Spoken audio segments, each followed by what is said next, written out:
Það alls ekki hægt að láta sér leiðast hérna í bílasafni Volkswagen hér í Wolfsburg. Hér farið í gegnum bílasöguna alla, 125 ár. Það bíl hérna í safninu sem 125 ára gamall. En það eiginlega bara allar árgerðir síðan líka. Það að segja merkilegustu bílar sem hafa verið framleiddir. Svona bílar sem markuðu tímamót. Og þeir eru meira og minna allir hér. Hér til dæmis Audi frá 1974. Þetta á einhverjum 5 hæðum. Það aldrei gaman að koma hérna.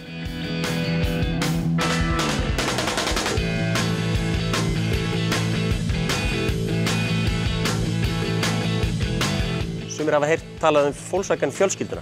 Því að Volkswagen ekki bara Volkswagen. Volkswagen raunverulega 9 mismunandi merki. Audi og Skoda og Seat og svo Bugatti. Þetta semst bíl númer 301, hann verður hérna alltaf. Hinir 300 eru seldir, á bara framleitt 300 stykki og þeir eru hættir að framleiða hann. Þeir töpuðu okkur í einasta eintaki, en það gerði ekki til því þetta svona ímynd fyrir Volkswagen.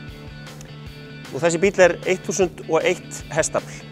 Hann eitthvað svona 2,4 í 100 og langöflugasti fjöldaframleiddi bíl í heimi.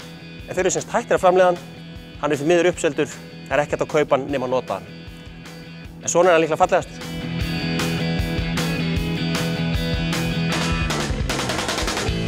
Hér örlítið eldri Bugatti. Þessi 76 ára, þetta árið 1935. Bíl sem kostaði í Bretlandi 1460 pund á sínum tíma.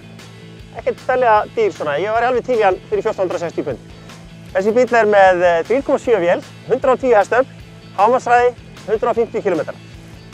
Ég held að þetta sé frekar skemmtilegur bíl. Mér finnst þetta ofboðslega fallegur hér. Hann eiginlega í sama lit og hinn þarna inni.